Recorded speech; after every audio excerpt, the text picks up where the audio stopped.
সঙ্গে লাবণ্যর বক্ষের কোমলতা দেখে। লাবণ্যর বক্ষের নরম তাকে অর্জুনের আঙুলের স্পর্শে শিহরিত হয় লাবণ্য। অর্জুন আস্তে আস্তে লাবণ্যর বক্ষ থেকে পোশাক খুলে মোমবাতির আলোয় তার শরীরটা উজ্জ্বল হয়ে উঠেছে। লাবণ্যর কোমরে সে স্পর্শ করে। কোমরের নরম ত্বক আর সুনিপুণ আকার অর্জুনের মনকে আকর্ষিত করে। লাবণ্যর উরু থেকে আস্তে আস্তে পোশাক সরিয়ে অর্জুন তার মসৃণ ত্বক দর্শন করে। উরুর প্রত্যেকটি ভাঁজ এবং নরমতা অর্জুনকে মুগ্ধ করে। লাবণ্যর নাভির দিকে আস্তে আস্তে পোশাক সরিয়ে অর্জুন তার নাভির গভীরতার স্পর্শ পায়। লাবণ্যর মাথার চুলে হাত বোলায় সে। চুলের মসৃণতা কোমলতা অর্জুনকে মুগ্ধ করে। মাত্র তো কটা দিন লাবণ্যর সঙ্গে মেলামেশা, তারপর মাথা থেকে সমস্ত চিন্তা ঝেড়ে ফেলে অর্জুন ভালোবাসার প্রতি মনোনিবেশ করে। অর্জুনের চোখে আনন্দের অশ্রু। আর হোটেলের এই রুমে শীতের রাতে সিঙ্গাপুরে একান্ত সময় কাটাচ্ছে দুটো মানুষ, অর্জুন আর লাবণ্য। বাইরের বাতাসের হালকা শব্দ, রুমের ভেতরে শীতকালের শব্দ মিলনের অনুভূতিকে আরো বেশি গভীর করে তোলে। তাদের চোখে মুখে মুগ্ধতার ঝিলিক আর লাবণ্যর মুখে সন্তুষ্টির হাসি। পুরোহিত মশাই অপেক্ষা করছেন নতুন কনে কখন আসবে। সেদিকে লাবণ্য কেঁদে ভাসাচ্ছে। সে অর্জুনকে বিয়ে করতে চায় না। বাড়িতে বড়দা, বাবা, মা সকলে বেশ চিন্তিত। বুঝিয়ে সুঝিয়ে বললেন, আরে বিয়ের পরেও পড়াশোনা করা যায়। লাবণ্য বলে, না, আমি এখনই বিয়ে করব না। বারবার বারণ করলাম। সব কিছুতে দাদা তোর বেশি বাড়াবাড়ি। তোর দাদা কি নিজের বিয়ের জন্য এমন করেছে রে? ভালো পাত্র, তাই তো। বাবা, আমি বিয়ে করব না। আমি একটু আমার বরের সঙ্গে কথা বলতে চাই ব্যক্তিগতভাবে। কি বলছিস মা? বিয়ে করার জন্য অর্জুন চলে এসেছে। ওর বাড়ি ভর্তি লোক, এখন আত্মীয় স্বজন সবাইকে আমি কি বলবো? মেয়ে কান্নাকাটি করছে। এখন মেয়ে তার হবু বরের সঙ্গে কথা বলতে চায়। তোর কি মাথা খারাপ হয়ে গিয়েছে? থাক না, ও যখন কথা বলতে চাইছে তখন। হ্যাঁ তো মা, বাবা তো ঠিকই বলেছে। বোন যখন একবার কথা বলতে চাইছে অর্জুনের সঙ্গে, বলুক না, অসুবিধা কোথায়? দেখ লাবণ্য, আমি নিজে কথা বলেছি, ছেলেটা ভালো। তাছাড়া বিয়ের আগে তো তোকে বারবার জিজ্ঞাসা করেছি, বল তোর কেউ আছে কিনা, বল বল। তুই তো বললি না। সেটা না, আমি পড়তে চাই, জানিস তো, চাকরি করতে চাই, বিয়ে করতে চাই না এখন। বিয়ের আগে মেয়ের এমন আবদার শুনে বাড়ির লোকরা হাঁক চুকিয়ে গেলেও শেষ পর্যন্ত রাজি হয়ে যান লাবণ্যর বাবা আর দাদা। মা আর কিছু বললেন না। শ্বশুরমশাইকে ডেকে তো দাদার থেকে জানাতে হবে, সেই কারণে দাদা আগেই বেরিয়ে গেল বাইরে। বলল, তুই চুপটি করে বস, আমি জ্যাঠামশাইকে গিয়ে বলি অর্জুনের বাবাকে।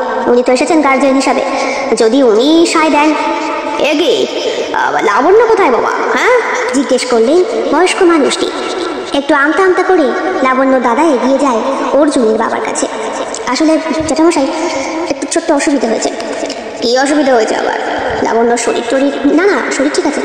আসলে যেহেতু ওদের দেখে শুনে বিয়ে তো, তাই লাবণ্য একটু অর্জুনের সঙ্গে কথা বলতে চাইছে। এতে আমতা আমতা করছো কেন? আমি তো প্রথম দিনই বলেছিলাম জুটিতে মিলে একটুখানি ঘুরতে টুরতে যা, দেখাশোনাটা ফাঁকা পোক্ত হোক, তারপর না হয় দুম করে আমরা গার্জিয়ানরা ওদের একে অপরকে পছন্দ হয়েছে শুনেই বিয়ে ঠিক করে দিলাম। ঠিক করিনি আমরা, অন্তত আমাদের মাস ছয়েক অপেক্ষা করতে হতো। ওদের মধ্যে একটু মাখো মাখো সম্পর্কটা ঠিক আছে। অর্জুন, উঠে আয় বাবা, বিয়েটা না হয় দ্বিতীয় লগ্নেই হোক। সে কি করছেন?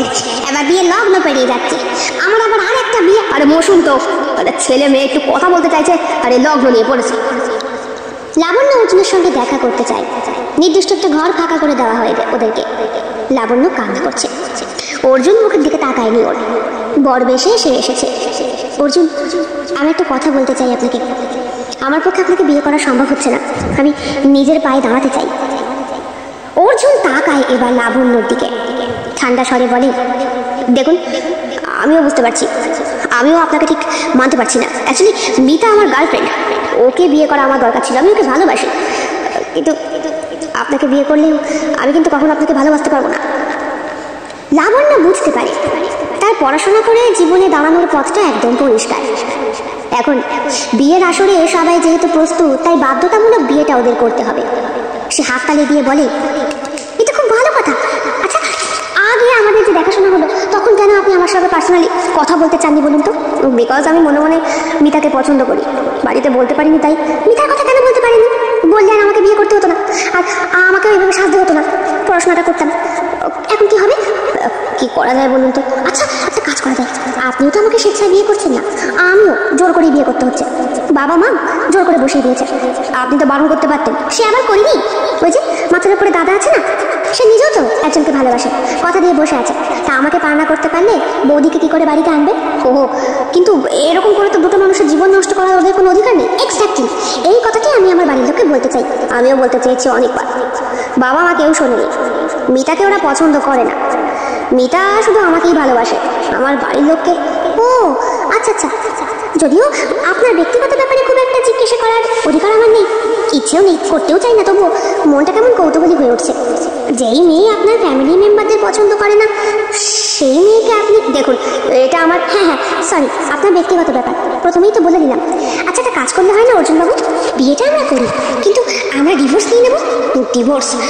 বিয়ে করতেই না করতে পারলাম না, জোর করে করতে হচ্ছে বাবার পরামর্শে, মায়ের পরামর্শে, আর সেখানে ডিভোর্সটা, সেই সিদ্ধান্তটা আমাদের।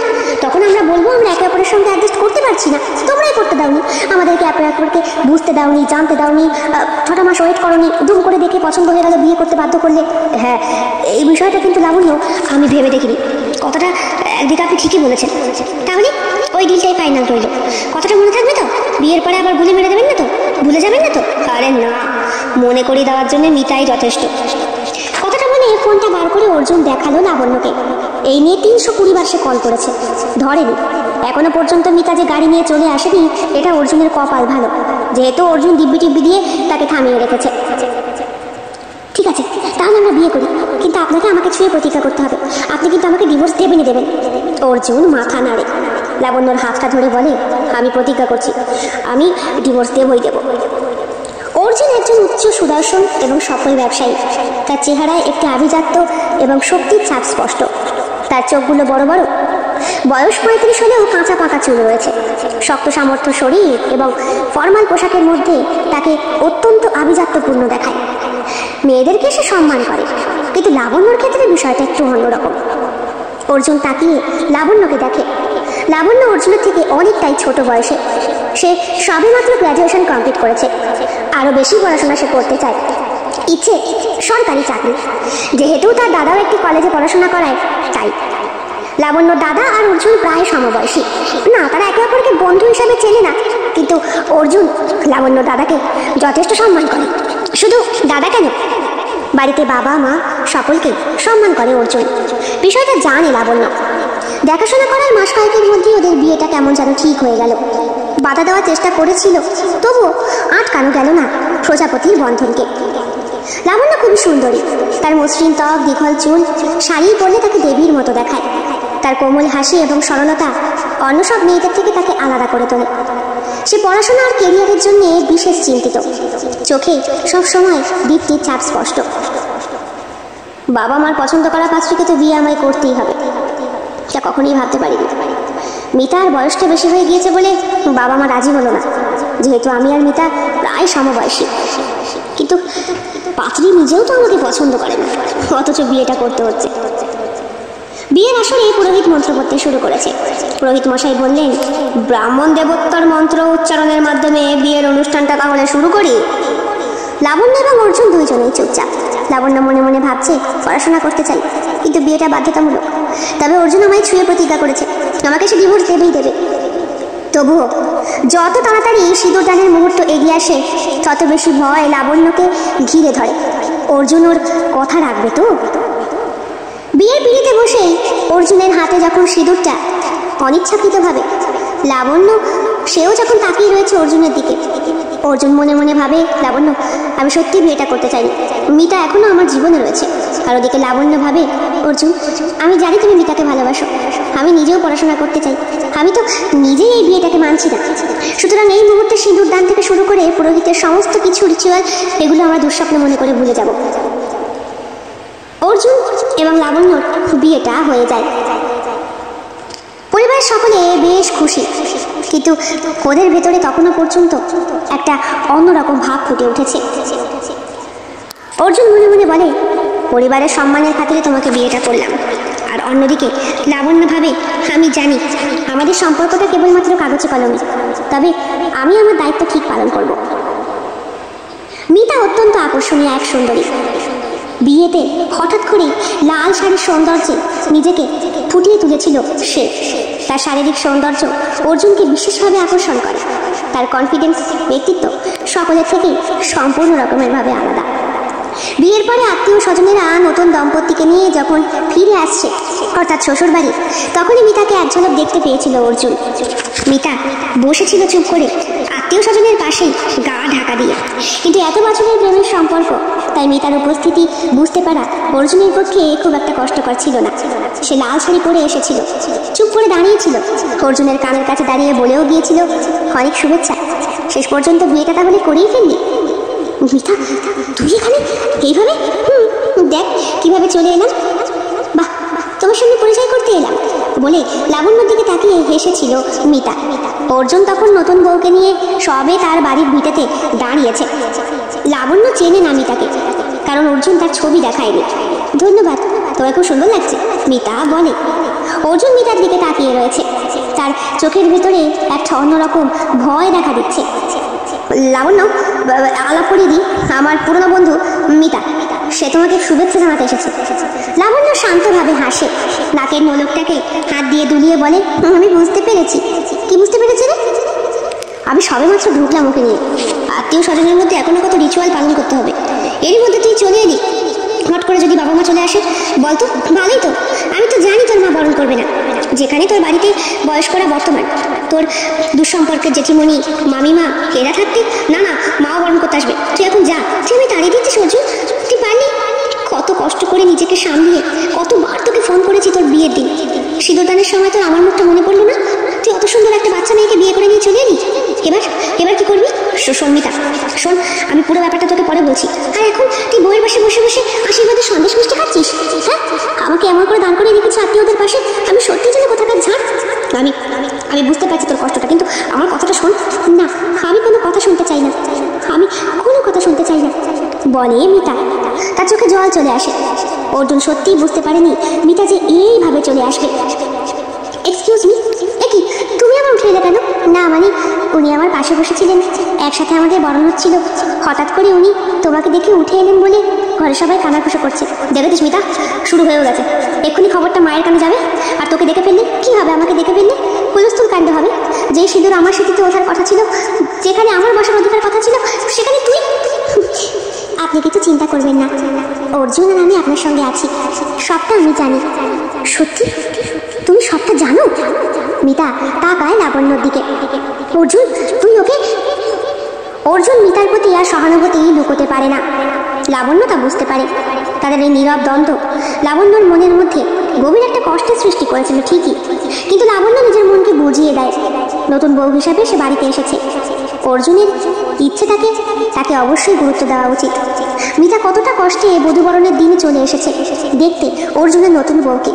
অর্জুনকে একবার জানাতে এসেছে লাবণ্যর সৌন্দর্যের কথা। যদি মিতার জায়গায় লাবণ্য থাকতো তাহলে কি হতো? লাবণ্য মনে মনে ভাবে, এত বছর কারোর সঙ্গে ভালোবাসার সম্পর্কে থাকার পর সেই কাছের মানুষটার যখন অন্য কারোর সঙ্গে বিয়ে হয়ে যায়, সেই কষ্টটা বোধহয় চট করে মেনে নেওয়া যায় না। লাবণ্য ওর দাদাকেও দেখেছে ওই কষ্টটা পেতে। লাবণ্য, এদিকে এসো মা। অর্জুন, এগিয়ে, কার সাথে কথা বলছিস? চট করে মিতা পেছন দিকে ঘুরে দাঁড়িয়ে পড়ে। ভাগ্যিস শ্বশুরমশাই আর শাশুড়ি মা একেবারেই মিতাকে পছন্দ করেন না, কারণ তার বয়সটা বেশি। তার উপরে শহরের এক গুন্ডাবাজের মেয়ে এসে, এটাই তার পিতৃ পরিচয়। আর যাই হোক, বিয়ের মতো সুন্দর একটি পবিত্র অনুষ্ঠান যেখানে সমাজের প্রত্যেকটা মানুষ যুক্ত থাকে, দুটো পরিবারকে মিল করে এই বিবাহ বন্ধন, সেইখানে একটা গুন্ডার ফ্যামিলির সঙ্গে নিশ্চয়ই নিজের একমাত্র ছেলেকে বিবাহ বন্ধনে আবদ্ধ করতে চাইবেন না অর্জুনের বাবা। সেটাই স্বাভাবিক। এই তো বাবা, আসছি। লাবণ্য ব্যাপারটাকে সামনে নেয়। তার লাল রঙের শাড়ি, মাথার ওড়না, হাতের শাখা পলা, সোনার চুড়ি।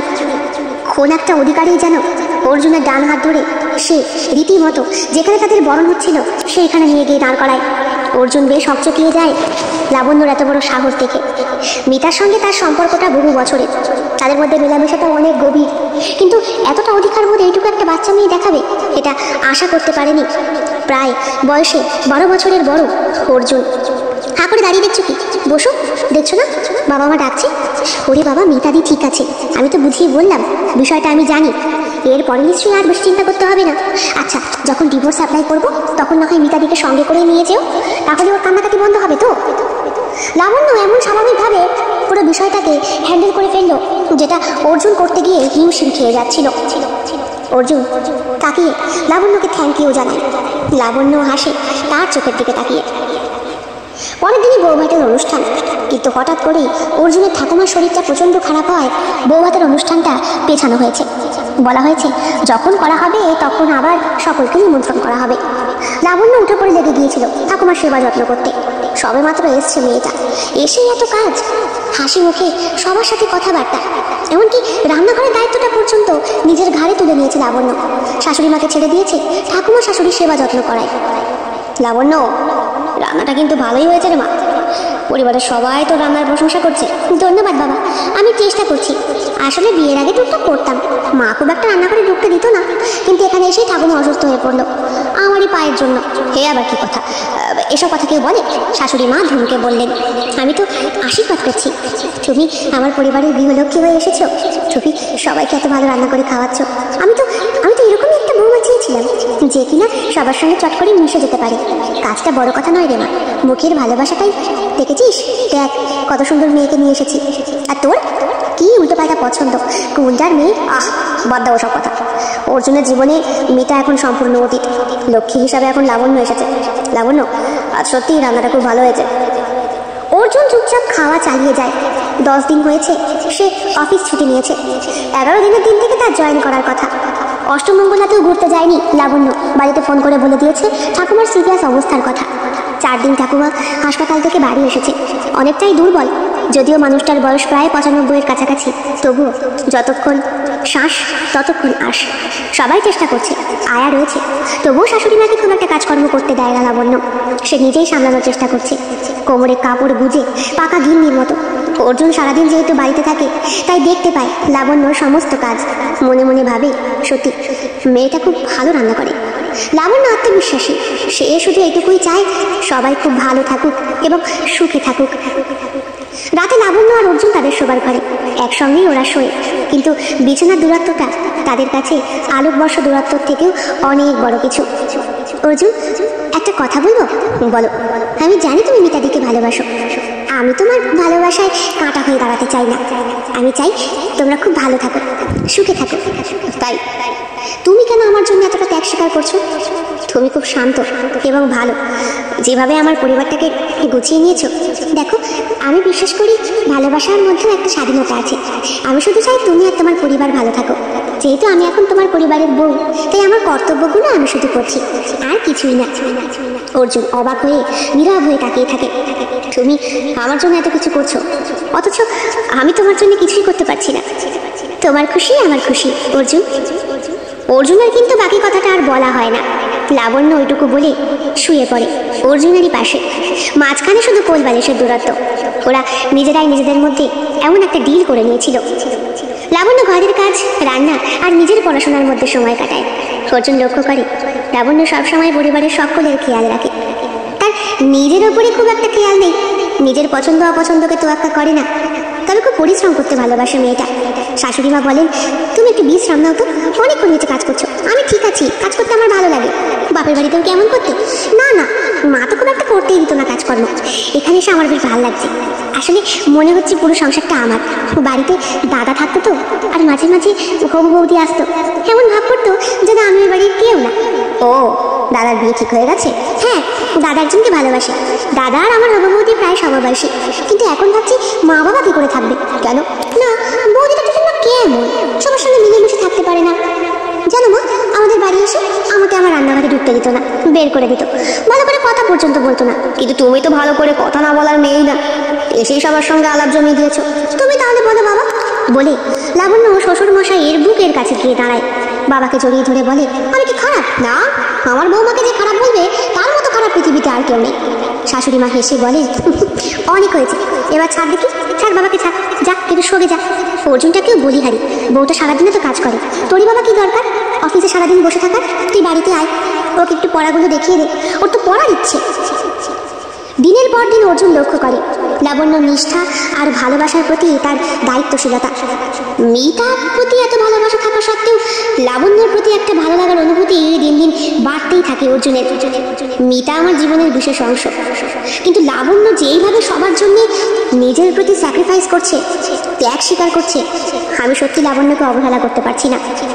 লাবণ্য মিতার থেকে অনেক বেটার।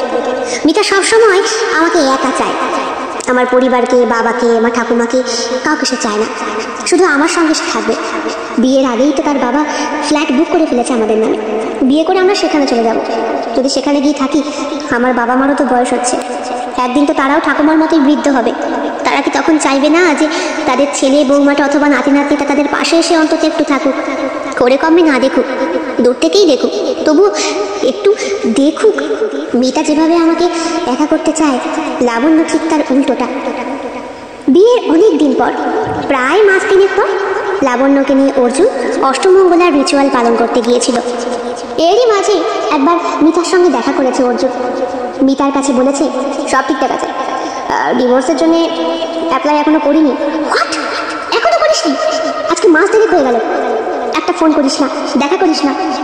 আচ্ছা, আমার চেহারাটার কি হাল হয়েছে তাকে দেখেছিস একবারও? অর্জুন ভালো করে দেখে মিতাকে। আজকাল মিতার মধ্যে কেমন একটা অস্পষ্ট ছায়া দেখতে পায় অর্জুন, শাখা পরা, সিঁদুর পরা, ওই বাচ্চা মেয়েটার ছায়া। মিতার সৌন্দর্য লাবণ্যর কাছে কেমন যেন ফিকে হয়ে যায়। যদিও মিতাও সুন্দরী, তবুও মিতার সৌন্দর্যকে বহু বছরই গ্রাস করেছে অর্জুন। সে চায় মিতাকে কাছে পেতে। লাবণ্যকে সে এখনো স্পর্শ অব্দি করে দেখেনি, তবুও লাবণ্যর প্রতি একটা অন্যরকম অনুভূতি জন্ম নিচ্ছে, যতই সেখানে মিতা নামক ফুল থাকুক না কেন। বউকে পেয়ে তো আমাকে একদম ভুলে গিয়েছিস। তোর মনে আছে আমরা একে অপরকে কত ভালোবাসতাম? অর্জুন কুণ্ঠিত হয়। দেখ, মানছি আমরা গার্লফ্রেন্ড বয়ফ্রেন্ড, কিন্তু আমি এখন বিবাহিত। হোয়াট, তুই এখন বিবাহিত হয়নি? হ্যাঁ, তুই সত্যি বিবাহিত হয়নি? কথাটা বলে অর্জুন মিতাকে। দেখ, আমি বুঝতে পারছি লাবণ্য আমার পরিবারের জন্য না, আমার জন্য অনেক কিছু করে। তাই লাবণ্যর প্রতি আমার বোধহয় একটা ভালো লাগা জন্মাচ্ছে। এই না হলে পুরুষ মানুষ এতগুলো বছর আমার সঙ্গে সম্পর্কে থেকে, এতগুলো দিন আমার সাথে কাটিয়ে, এমনকি আমরা মানালি পর্যন্ত গিয়েছিলাম ফার্স্ট হানিমুন করতে। তোর মনে পড়ে? সব মনে পড়ে, আমি সব মানছি, বিশ্বাস কর। তবুও আমি লাবণ্যকে ভুলতে পারছি না। ও যেভাবে আমার পরিবারকে আগলে রেখেছে, আমার ফ্যামিলি, আমার ঠাকুমা, আমার বাবা মা, তুই ওদের মধ্যেই থাক। সব কিছু থেকে তো আমি বাদ, ফ্যামিলির প্রতি তো এখন ওরাই, আমি তো কোথাকার ঝাড়। কথাটা বলে মিতা। দেখ তুই বুঝতে পারছিস না। অফিসের পরে জরুরি হোয়াটসঅ্যাপ করেছিল মিতা, দেখা আজকে করতেই হবে, না হলে সে অর্জুনের বাড়িতে গিয়ে হাজির হবে। তাই ভয়ে ভয়ে কফি শপে দেখা করতে এসেছিল অর্জুন, যদিও সারাটা দিন তার মাথায় লাবণ্যর কথাটাই ঘুরেছে। বিকেল 4টে বাজতেই অফিস থেকে বেরিয়ে যায় অর্জুন। আজকে সে মনে মনে ঠিক করেছে তাড়াতাড়ি বাড়ি যাবে আর লাবণ্যকে নিয়ে একটু ঘুরতে বেরোবে। কয়েকদিন হয়েছে লাবণ্যকে নিয়ে সে অষ্টমঙ্গলা থেকে ফিরে এসেছে। সেইখানেই লাবণ্যর বান্ধবীদের সঙ্গে রীতিমতো আলাপ জমিয়ে দিয়েছিল অর্জুন। জানতে পেরেছে লাবণ্য সত্যিই একা, ওর জীবনে কোনো বয়ফ্রেন্ড টয়ফ্রেন্ড নেই, সবসময় পড়াশোনা করতে ভালোবাসে, বইয়ে মুখ বুঝে। অর্জুন নিজের চোখেও দেখেছে কত রকমের বই সে পড়ে, রান্নার বইও তার লিস্ট থেকে বাদ যায় না। আমি তোকে একটা কথা বলতে চাই মিতা, মানছি আমি তোকে ভালোবাসি, এখনও তোকে ভালোবাসি, আমি সারা জীবন তোকে ভুলতে পারবো না, একদম ঠিক। কিন্তু বিশ্বাস কর, আমি না লাবণ্যকে ফেলতে পারছি না। চট করে ওকে ডিভোর্সের কথা কি করে বলবো সেটাই। বাহ, আজকে তোদের বিয়ে 4 মাস হতে চললো, যদি ডিভোর্স অ্যাপ্লাই করতি আর 2 মাস পরে আমরা এক হতে পারতাম। তুই এখনো ডিভোর্সের কথাই বলিস নি। আমার জাস্ট ভালো লাগছে না, সত্যি ভালো লাগছে না অর্জুন। দেখ, তুই আমাকে বিয়ে করবি কিনা বল, নাহলে কিন্তু আমি আমাদের পুরনো সমস্ত ছবিগুলো লাবণ্যকে দেখিয়ে দেবো আর আমার বাড়িতেও বলে দেবো। তারপর তুই কি করবি? তুই আমাকে না ভালোবাসিস, একটা ভালোবাসার মানুষকে এত বড় ক্ষতি? হ্যাঁ, আমি ক্ষতি করতে চাই, কারণ আমি জানি তোকে ছাড়া বাঁচবো না। কথাটা বলেই মিতা বেরিয়ে যায়। অর্জুন বিরাট বড় একটা ধন্দের মধ্যে পড়ে। সেই দিন সন্ধ্যায় বাড়িতে আসার পরপরই জোর বৃষ্টি নামে। লাবণ্য অর্জুনের জন্য চা করে নিয়ে এসেছে। লাবণ্য, বলো, একটা কথা বলতে চাই। কি?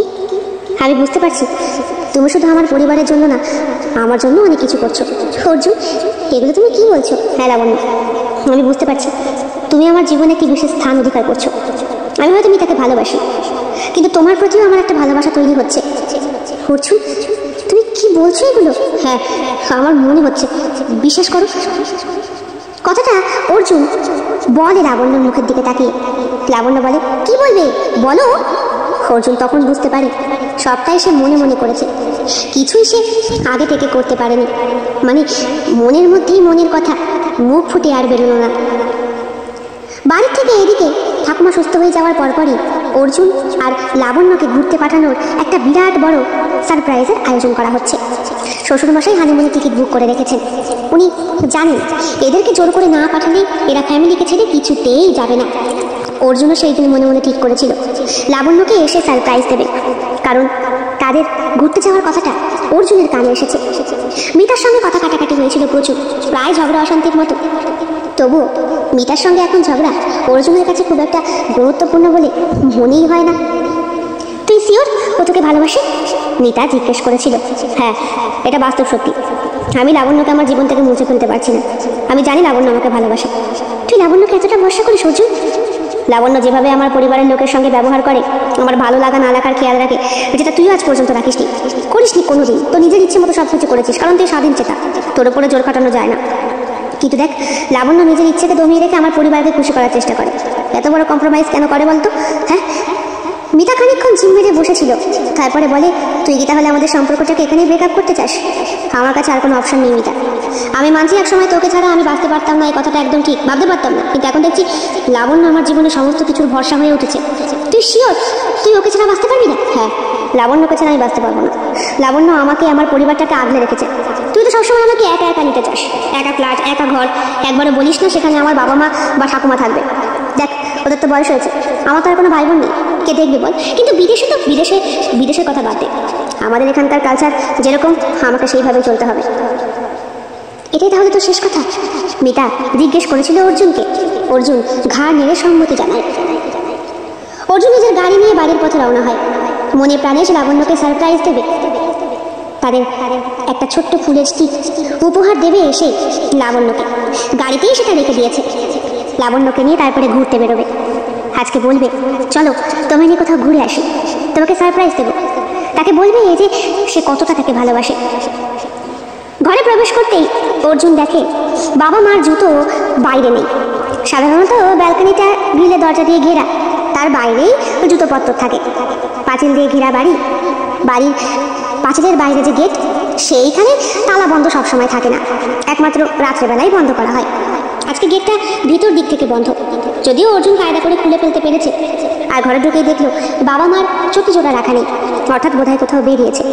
নিজের কাজে সবসময় একটা ডুপ্লিকেট চাবি রেখে দেয় অর্জুন, বলা যায় না বাড়িতে কখন কোন অসুবিধা হয়। লাবণ্যকে সারপ্রাইজ দেবে বলে এসে ঘরে ঢোকে, কিন্তু ঢুকতে ঢুকতেই শুনতে পায়, তুমি জানো অর্জুন আমায় ভালোবাসে না। প্রায় 3-4 মাস হয়ে গেল আমাদের মধ্যে এখনো স্বামী স্ত্রীর সম্পর্কই তৈরি হয়নি। কার সঙ্গে যেন উদ্বিগ্ন স্বরে লাবণ্য কথা বলছে। লাবণ্য কার সাথে কথা বলছে, কি বলছে এগুলো লাবণ্য? আমি আর পারছি না, বিশ্বাস করো আমি ওকে ডিভোর্স দিতে চাই, আর তোমাকে ছাড়া আমি বাঁচবো না। তুমি কি জানো না ফোনে কার সাথে যেন লাবণ্য কথা বলছে? লাবণ্যর অতীত সম্পর্কে তো সবটা জেনে এসেছে অর্জুন। লাবণ্য কারোর সঙ্গে সম্পর্কে জড়ায়নি, কাউকে ভালোবাসেনি, অথচ কাকে সে ফোনে বলছে তাকে ছাড়া বাঁচবে না। অর্জুন বিরাট বড় একটা ধাক্কা খায়। দরজার বাইরে দাঁড়িয়ে দাঁড়িয়ে কারো ব্যক্তিগত কথা শোনাটা ব্যাড ম্যানেজমেন্ট, এটা কিন্তু অর্জুন জানে। তবুও আজকে স্ত্রীর ব্যক্তিগত কথাগুলো শুনতে বেশ ভালোই লাগছিল তার। অর্জুন চরম আঘাত পায়, তার মনের মধ্যে সমস্ত স্বপ্নগুলো ভেঙে যায়। সে বুঝতে পারে লাবণ্য জাস্ট নিজের ফর্মালিটি পূরণ করছে, সে নিজের কর্তব্য দায়িত্ব পালন করছে। সে আদৌ তাকে ভালোবাসে না, ডিভোর্স দিতে চায়। অর্জুনের চোখে জল চলে আসে। সে মনে মনে ভাবে, লাবণ্য আমাকে ভালোবাসে না, ডিভোর্স দিতে চায়, এই কি তাহলে আমার ভালোবাসার প্রতিদান? ঠিক তখনই অর্জুনের ফোনটা বেজে ওঠে। মিতা ফোন করেছে। হ্যাঁ বল, কিরে বাড়ি পৌঁছেছিস? হ্যাঁ, আমাকে তো ফোন করে বললি না। তুই তো বললি সম্পর্কে নাকি আমাদের ব্রেকআপ হয়ে গিয়েছে। কি হয়েছে বলতো? এমন করে কথা বলছিস কেন? কতক্ষণ ধরে ফোন করছি। মিতা, আমি ভালো নেই, আমি অনেক কিছু জানতে পেরেছি। কি হয়েছে বল বল। লাবণ্য আমায় ভালোবাসে না, ও আমাকে ডিভোর্স দিতে চায়। ও, এটা খুব স্বাভাবিক, আমি তো জানতাম তুই এই ভুলটা করবি। দেখ কার সঙ্গে ফষ্টি নষ্টি করছি। শোন, যাই হোক না কেন আমি সবসময় তোর কাছে আছি। আর আমাদের কি আজকের সম্পর্ক নাকি? 15টা বছর হতে চললো আমাদের সম্পর্ক, এত শিগগিরই অত ঠুনকো হয়ে যায় সব কিছু? বলতো অর্জুন, আমি তোর সঙ্গে আছি। মিতা, আমি সত্যি ভেঙে পড়েছি, বিশ্বাস কর। দেখ অর্জুন, আমি সবসময় তোর কাছে আছি। দেখ, আমি বলি লাবণ্য তো তোর ইমোশন নিয়ে খেলা করছে, তা তুইও না ওর ইমোশন নিয়ে খেলা কর। তোরা শিগগিরই হানিমুন যা, আর ওখান থেকে ঘুরে আয়, হানিমুন কর ওর সঙ্গে, ওকে বুঝিয়ে দে, ওকে ছাড়া তোর একদম চলে না। মানে মিতা, তুই এগুলো কি বলছিস? একটা মেয়ে হয়ে খুব সিম্পল ব্যাপার, তুই এমনভাবে ওর সঙ্গে মিশবি সত্যি সত্যিই তোরা স্বামী স্ত্রী, কিন্তু তুই রিভেঞ্জ নেওয়ার জন্য করবি। শোন, তুই এমন করে ওর সাথে মিশবি তোর বুকের ওমে যেন ও প্লিজ লাভ, প্লিজ। আমি লাবণ্যের সঙ্গে কোনো করতে পারবো না মিতা। দেখ, লাবণ্য যদি অন্য কারোর সঙ্গে সম্পর্কে জড়িয়ে থাকে, তোর মতো একটা ছেলেকে নিজের জীবন থেকে যদি ডিভোর্স দিতে চায়, তাহলে তুই বা কেন ওর সর্বস্বটুকু নষ্ট করে ওকে ডিভোর্স দিবি না বলতো, যাতে লাবণ্য কোনোদিন মাথা তুলে না দাঁড়াতে পারে। তাছাড়া তুই তো আমায় বললি তোদের নাকি হানিমুন যাওয়ার টিকিটও তৈরি করছে তোর বাবা, চিন্তা করতে পারিস? যদি না হয়ে থাকে তাহলে আমি বাপিকে বলে বন্দোবস্ত করে দিচ্ছি। তুই তো জানিস আমার বাপির সমস্ত কিছুতে হাত আছে, বিশেষ করে ট্রাভেল এজেন্সিতে তো সব থেকে বেশি। আমার দাদা তো ওইসবের সঙ্গে যুক্ত। অর্জুন নিজেকে সামলে নেয় আর মিতার বলা মতো কাজ করে। মিতা বলে যেভাবে বলছি সেভাবে করবি, হানিমুনে যাবি নর্মাল স্বামী স্ত্রীর মতো, সেখানে গিয়ে ওকে প্রপোজ করবি, ওর সঙ্গে রাত কাটাবি, ঠিক যেইভাবে আমরা মানালিতে রাত কাটিয়েছিলাম। মনে পড়ে অর্জুন? মনে পড়ে মিতা। আমার এখন তোকে খুব জানি, সবুর কর, যাতে লাবণ্য তোর জীবন থেকে একদম গোড়া থেকে উপরে যায়, সেই বন্দোবস্ত করছি। ওকে এমন আঘাতটা দিবি যাতে ও কোনোদিন আর মাথা তুলে না দাঁড়াতে পারে। হ্যাঁ, খুব শখ না আমার ভালোবাসাকে আমার কাছ থেকে চিনিয়ে নেবে? কথাটা বলে মিতা। অর্জুন বলে তুই যেটা বলছিস সেটা ঠিক, কিন্তু তুই মানতে পারবি তো আমি অন্য কারোর সঙ্গে? অন্য কারো মানে? দেখ, তোর এখন বিয়ে হয়ে গেছে, বরং আমি এখন অন্যের। তুই তো তোর বউকে নিয়ে গেছিস, আমার সঙ্গে তোর কিসের সম্পর্ক? কথাটা একদম ন্যাচারালি বলে মিতা। অর্জুন বলে ঠিক আছে, তাহলে না হয়। লাবণ্য এবং অর্জুনের হানিমুনের প্রথম রাত। বাড়ি থেকে সিঙ্গাপুরের টিকিট কাটা হয়েছে। অর্জুন সারপ্রাইজ দিয়েছে সেই টিকিটটা লাবণ্যকে। আজ রাতের জন্য অর্জুন নিজেই লাবণ্যের কাছে একটি নাইট গাউন নিয়ে এসেছে। ঘরে ছোট্ট ছোট্ট মোমবাতি দিয়ে জ্বালিয়েছে। আজকে তাদের হানিমুনের প্রথম রাত। প্রথমত তো লাবণ্য বুঝতেই পারেনি সারপ্রাইজটা যখন শুনেছিল অর্জুনের মুখ থেকে। তোমাকে একটা কিছু বলার আছে লাবণ্য, বলো। আমরা হানিমুন যাচ্ছি। হোয়াট? আমরা কি স্বামী স্ত্রী হানিমুন যাবো? না, মানে সমস্ত কিছু রিচুয়াল যখন পালন হচ্ছে তখনই হানিমুনটাই বা বাকি থাকে কেন? বলা যায় হয়তো আমাদের মধ্যে এখনো কিছু বোঝাপড়ার বাকি, যেটা হানিমুনে গেলে আমাদের মধ্যে দূরত্ব দূর করতে পারে। লাবণ্য বলে কি, কিন্তু আমাদের মধ্যে তো ডিভোর্স হওয়ার কথা ছিল পাকাপোক্তভাবে। তুমি আমায় ছুঁয়ে কথা দিয়েছিলে আমাকে ডিভোর্স দেবে। হ্যাঁ, সে তো দেবই। তা সব কিছু উপরে ফেলার আগে একবার হানিমুনে গিয়ে দেখলে হয় না? অন্তত দুইজনে মিলে এক জায়গায় ঘোরার স্মৃতি তো আমাদের মধ্যে থাকবে। কথাটা অবশ্য ভুল বলনি। ফ্লাইটে করে রওনা দিয়েছিল ওরা। সবকিছু স্বপ্নের মতো মনে হচ্ছিল লাবণ্যর কাছে। বাড়িতে বাবা মা সকলে ভীষণ খুশি, লাবণ্যর দাদাও খুব খুশি। মোমবাতির আলোয় সৌন্দর্যে উজ্জ্বল হয়ে উঠেছে ঘর। প্রথমে লাবণ্য পোশাকটা পরতে কুণ্ঠিত হলেও অর্জুন তাকে অনুরোধ করে, একটা অনুরোধ আছে তোমার কাছে। যদিও এই সব কিছুর পরে, মানে আমাদের ফার্স্ট হানিমুনের পরই হয়তো আমাদের মধ্যে আর সম্পর্ক থাকবে না। তুমি আমার কাছে ডিভোর্স চেয়েছো, আমি তোমায় দেবো, মনে মনে বলে অর্জুন। কিন্তু শেষবারের মতো হলেও তোমাকে একবার ছুঁয়ে আমার শরীরের মধ্যে তোমার ওমটাকে মিশিয়ে রাখতে চাই, যাতে কোনোদিন সেই ওম আমাকে বর্জন না করতে পারে। আসলে আমি তোমাকে খুব ভালোবেসে ফেলেছিলাম লাবণ্য। দায় দায়িত্ব কর্তব্য দিয়ে তুমি আমার মন জয় করে ফেলেছিলে। মিতার সঙ্গে আমার ভালোবাসাটা হয়তো অল্প বয়সের ছেলে মানুষই, যার তাই এখনো আমাকে বয়ে বেড়াতে হবে। কিন্তু প্রকৃত ভালোবাসা বোধহয় তোমাকেই বেসেছিলাম। কিন্তু তোমার কাছ থেকে যখন আঘাতপ্রাপ্ত হয়েছে তখন সে আঘাতের রিভেঞ্জ তো আমাকে নিতেই হবে। অর্জুন অনুরোধ করে। লাবণ্য শরীরে একটা অদ্ভুত শিহরণ জাগে। ঘরের মধ্যে মোমবাতির আলোয় দাঁড়িয়ে রয়েছে লাবণ্য। অর্জুন তার জন্য নাইট গাউন কিনে এনেছে। পোশাকটির মধ্যে লাবণ্য শরীরের সৌন্দর্য আরো বেশি প্রকাশ পাচ্ছে। লাবণ্য লাবণ্য লাবণ্যকে দেখে অর্জুন মুগ্ধ। তুমি সত্যি অসাধারণ লাবণ্য। আমি জানতাম এই পোশাক তোমার জন্য উপযুক্ত। তুমি কেন এত খরচ করলে? আমি তো প্রথমে পড়তেই চাইছিলাম না। লাবণ্য, তোমার সৌন্দর্য আজ আরো বেশি উজ্জ্বল হয়েছে। মোমবাতির আলোয় তোমাকে দেখে আমার চোখ ফেরানো মুশকিল। লাবণ্য পোশাকটির মধ্যে নিজেকে খুঁজে পায়। অর্জুনের প্রশংসা তার শরীরের শিহরণ বয়ে আনে। সে বুঝতে পারে অর্জুনের পুরুষালী কণ্ঠস্বর তার সারা শরীরে কাঁটার সৃষ্টি করছে। আমি বুঝতে পারছি, কিন্তু আমি কখনো ভাবিনি তুমি এতটা রোমান্টিক হও। আমি তোমার জন্য সব কিছু করতে পারি। আজকের রাতটি আমাদের জন্য বিশেষ। আমি চাই এই মুহূর্তটি চিরস্মরণীয় হয়ে থাকবে। অর্জুন লাবণ্যর কাছে আসে। লাবণ্য তার শরীরের মধ্যে শিহরণ অনুভব করে। অর্জুনের প্রতি তার একটা অদ্ভুত টান জন্মায়। তুমি জানো তোমার সৌন্দর্য আমি কতটা আকর্ষিত হয়েছি। আমি তোমার জন্য আজকে রাতটি আরো বিশেষ করতে চাই। আমি কখনো ভাবিনি এমন সুন্দর একটা মুহূর্ত আমার জীবনে আসবে। অর্জুন লাবণ্যর হাতে হাত রাখে। হোটেলের এই রুমটা আগে থেকেই বুক করা ছিল, আর সেই জন্যই স্পেশাল হানিমুন কাপেলের জন্য রুমটাকে সেইভাবে সাজিয়ে দিয়েছিল মালিক পক্ষ। কর্মচারীরা ফুল দিয়ে সুন্দর করে আর মোমবাতি দিয়ে। অর্জুন লাবণ্যর হাতে হাত রাখে, নিজের কাছে টানে থাকে। তাদের মধ্যে অন্তরঙ্গ মুহূর্তের সৃষ্টি হয়। লাবণ্য, আমি চাই আমরা একসঙ্গে আজকে রাতটা কাটাই। আমাদের মধ্যে কোলবালিশের দূরত্বটা আজকে না হয় নাই থাক। লাবণ্য চুপ করে থাকে। আজকে রাতটি আমাদের ভালোবাসার প্রথম রাত। আমি চাই আমি আর তুমি একসঙ্গে এই মুহূর্তটাকে উপভোগ করি। আয়নার সামনে দাঁড়িয়ে লাবণ্য দেখে নিজেকে। অর্জুন আস্তে আস্তে তার পোশাক খুলতে শুরু করে। মোমবাতির আলোয় লাবণ্যের প্রত্যেকটি অংশ উজ্জ্বল। লাবণ্য, তুমি কতটা সুন্দর সেটা আজ পুরোপুরি দেখতে পাচ্ছি।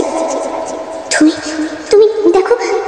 অর্জুন আস্তে আস্তে লাবণ্যর বক্ষ থেকে পোশাক খুলে দেয়। তার ত্বক মোমবাতির আলোয় উজ্জ্বল হয়ে ওঠে। লাবণ্যর বক্ষের নরম ত্বকে অর্জুনের আঙুলের স্পর্শে শিহরণ জাগে। তোমার বক্ষের কোমলতা আমায় মুগ্ধ করেছে। অর্জুন তারপর লাবণ্যর কোমরে স্পর্শ করে। তার কোমরের নরম ত্বক আর সুনিপুণ আকার অর্জুনের মনকে আকর্ষিত করে। তোমার কোমরের এই সৌন্দর্য আমাকে আরো কাছে টানে। লাবণ্যর উড়ুর দিকে আস্তে আস্তে পোশাক সরিয়ে অর্জুন তার মসৃণ ত্বকে স্পর্শ করে। উড়ুর প্রত্যেকটি ভাঁজ এবং নমনতা অর্জুনকে মুগ্ধ করে। তোমার উড়ুর সৌন্দর্য সত্যি আকর্ষণীয়। তোমার নাভির এই গভীরতা আমাকে আরো বেশি গভীর করছে। লাবণ্যর নাভির দিকে আস্তে আস্তে পোশাক সরিয়ে অর্জুন তার নাভির গভীরতার স্পর্শ পায়। অর্জুন তারপর লাবণ্যর মাথার চুলে হাত বোলায়। তার চুলের মসৃণতা কোমলতা অর্জুনকে আরো বেশি মুগ্ধ করে। তোমার চুলের কোমলতা আমাকে আরো কাছে টানেছে। অর্জুন জানে মাত্র কটা দিনের জন্য এই মেলামেশা লাবণ্যর সঙ্গে, কিন্তু লাবণ্য তো বারণ করছে। অথচ লাবণ্য তার ভালোবাসা চাইছে না। কিন্তু এই মুহূর্তে লাবণ্য চুপচাপ করে কেন আছে? কেন প্রতিবাদ করছে না? কেন বলে উঠছে না? নাকি এই মুহূর্তে লাবণ্য ভেবে নিয়েছে যে তারা সত্যিই স্বামী স্ত্রী? মাথার চিন্তা ঝেড়ে ফেলে অর্জুন ভালোবাসার প্রতি মনোনিবেশ করে। 7টা দিন স্বপ্নের মতোই কেটে যায় দুটো মানুষের। মনে মনে অর্জুন ঠিক করেছে বাড়িতে ফিরে লাবণ্যকে বিগ সারপ্রাইজটা দেবে।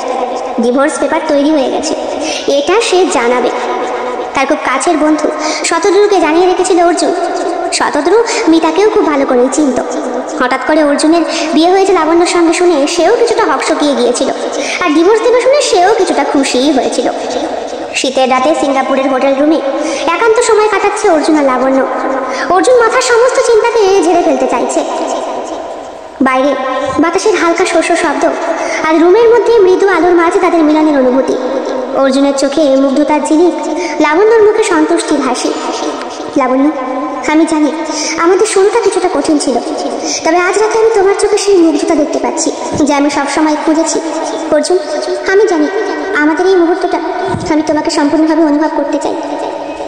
অর্জুন আলতো করে লাবণ্যর মুখের ওপরে হাত রাখে। তোমার চোখে আমি সত্যিকারের ভালোবাসা দেখতে পেয়েছি লাবণ্য। তোমার জন্য আমি সব কিছু করতে পারি, সব কিছু করতে পারি। অর্জুন লাবণ্যকে খুব ভালোবাসে। ওর বুকের সঙ্গে বুকে আটকে রাখে।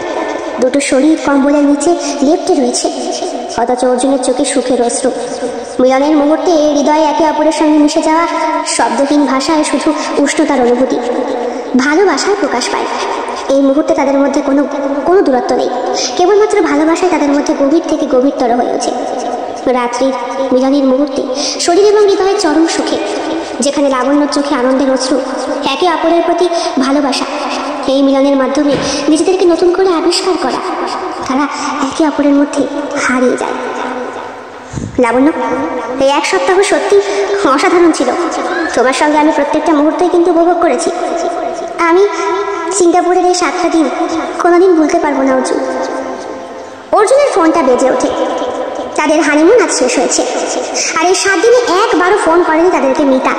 বাড়ির লোকও কেউ ডিস্টার্ব করেনি। ওরা নিজেরাই হোটেলেই বেশিরভাগ সময়টা কাটিয়েছে, খুব কম বাইরে ঘুরেছে। অর্জুন লাবণ্যকে এমনভাবে ভালোবেসেছে যে লাবণ্য সুখের পরতে ভেসে গিয়েছে বারবার। কিন্তু আজকে ফ্লাইটে ওঠার আগে, হোটেল রুম চেক ইন করার আগেই মিতার ফোনটা অর্জুনের বুকের ভেতরে দামামা সৃষ্টি করে। অর্জুন, অর্জুন, তোমার ফোনটা বাজছে, কথাটা বলে লাবণ্য। তার মুখটাও ফ্যাকাশে হয়ে গিয়েছে। ফোনে মিতা নাম ঝলমল করছে। কাক, ফোন এখন রিসিভ করবো না, ফ্লাইট খুব শীঘ্রই ল্যান্ডিং করবে, দেরি হয়ে যাচ্ছে আমাদের। চলো, ফ্লাইটের টেক অফের সময় হয়ে গেল। কথাটা বলে অর্জুন। শুনে বেশ অবাক হয় লাবণ্য। কিন্তু ফোনটা মিতার ছিল। হ্যাঁ, কিন্তু এখন তো ধরার কোনো মানেই হয় না। না, এক সপ্তাহে আমি বুঝতে পেরেছি আমার জীবনে তোমার স্থান কতটা গুরুত্বপূর্ণ। কিন্তু আমি তো জানি তুমি ওকে ভালোবাসো, আর এখন আমি চাই তুমি আমাকে পুরোপুরি বিশ্বাস করো। এই ফোন কলটা আমাদের মধ্যে যেন কোনো দূরত্ব সৃষ্টি না করে। আমি তোমায় প্রতিশ্রুতি দিচ্ছি, মিতার সঙ্গে সম্পর্কটা আমার অতীত। আমি চাই তুমি আমার বর্তমান আর ভবিষ্যতেও থাকো। আমি বিশ্বাস করতে চাই, কারণ গত এক সপ্তাহে আমি একটা নতুন অর্জুনকে চিনেছি, ভালোবেসেছি। না চেয়েও কেমনভাবে যেন মিশে গিয়েছি। স্বামীর ভালোবাসা হয়তো এটাকেই বলে। আমি চাই তোমাকে পুরোপুরি বিশ্বাস করতে। পৌঁছে গিয়েছে ওরা এয়ারপোর্ট। ফ্লাইট টেক অফের জন্য প্রস্তুত। তাহলে চলো নতুন করে শুরু করা যাক নাকি? নতুন শুরু আর নতুন ভোর।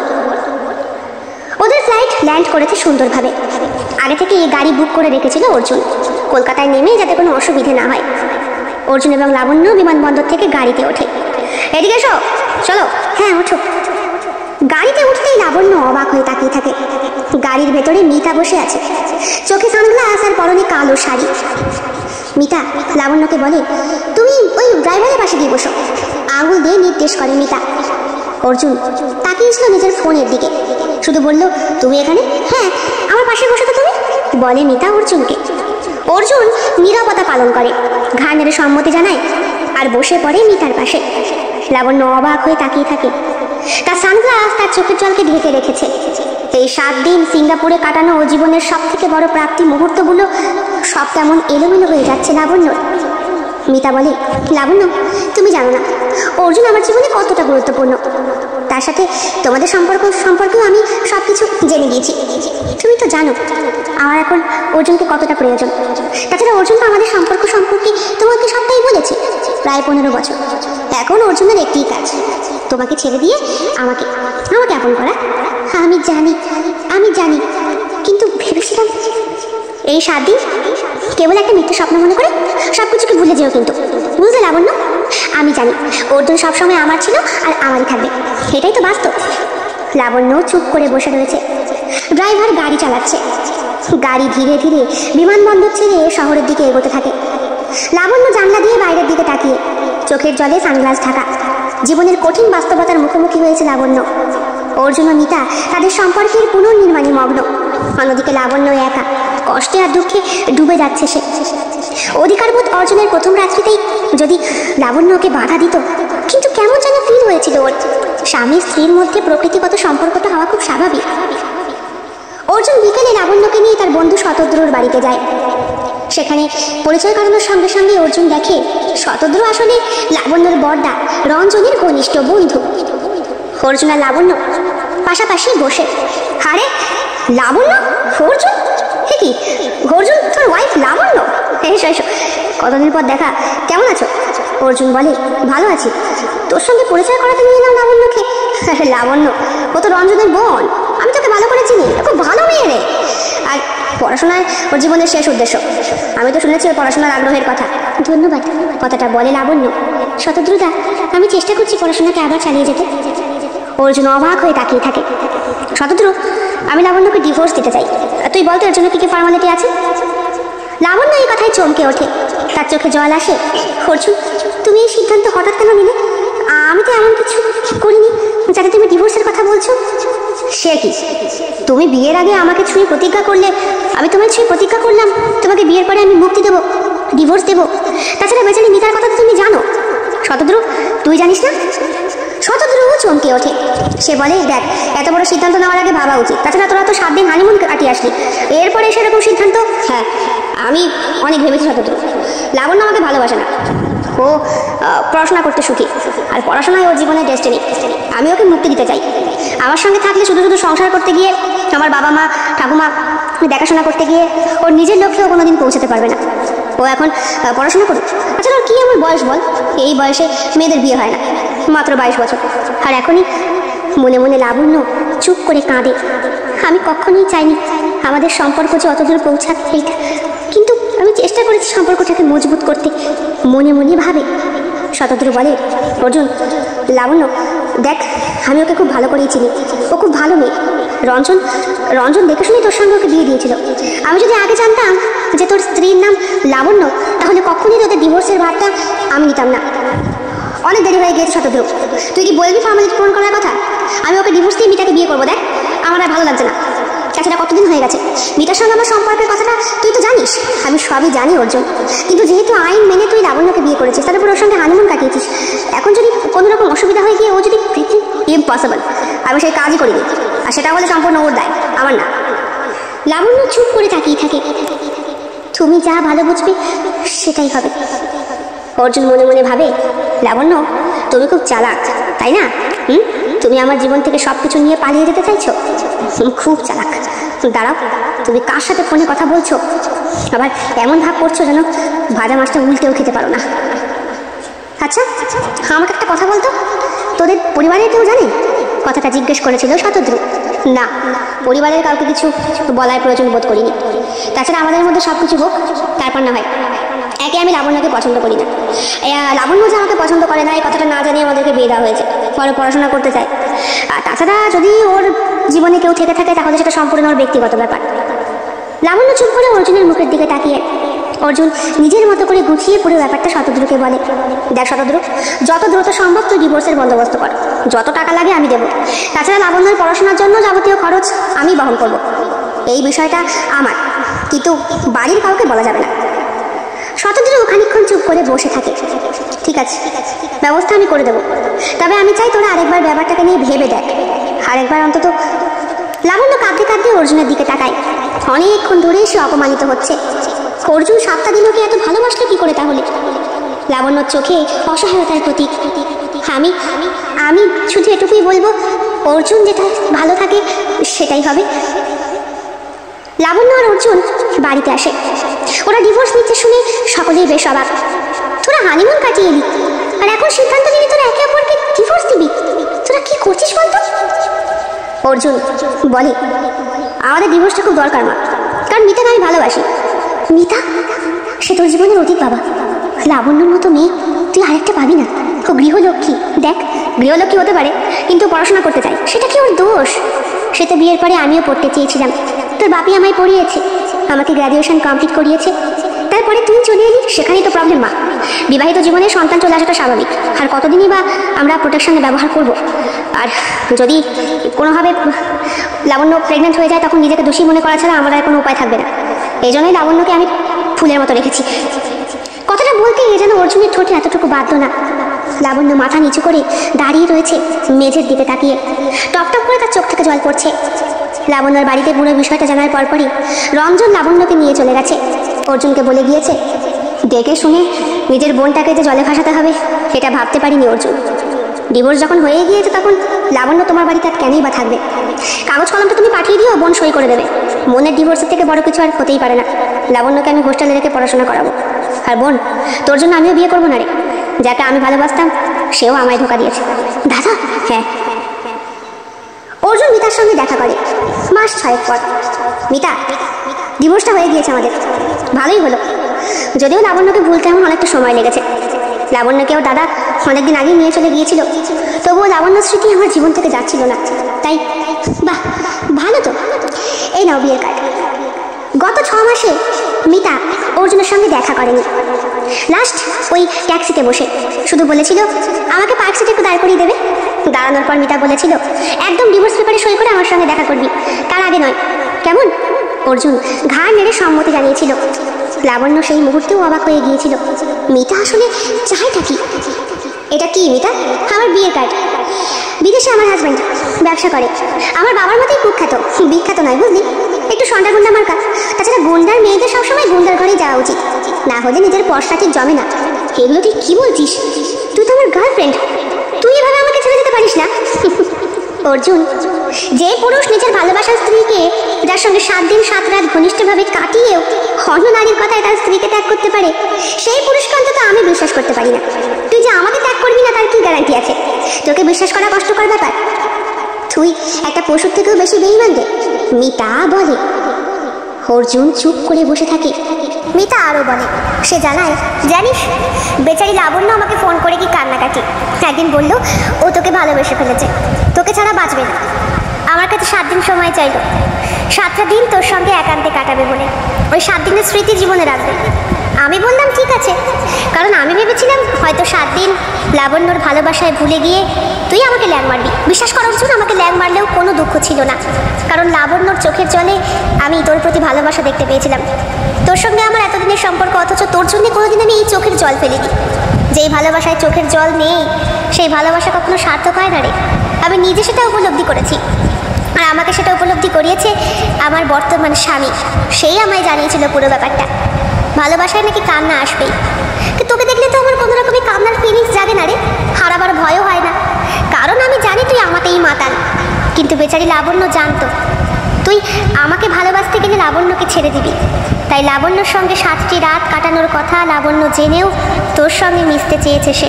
মাত্র 7টা দিন তুই ওর সঙ্গে থাকবি জেনেও স্বামী স্ত্রীর মতো অধিকার দিয়েছে তোকে। এরপরেও তুই বেইমানি করতে পারলি অর্জুন আমার কথায়? একটা মেয়ে হয়ে আর একটা মেয়ের এত বড় ক্ষতি আমি করতে পারবো না। তোর মতো পুরুষের জীবনে নারী না আসাটাই শ্রেয়। কথাটা বলে মিতা চলে যায় অর্জুনের সামনে বিয়ের কার্ডটা রেখে। মিতা পেছন ঘুরে দাঁড়িয়ে বলে, অর্জুন, নারীরা সবসময় হারাবার ভয়ে কাঁদে, আর তুই সম্পূর্ণ হারিয়ে ফেলে এখন কান্না করছিস।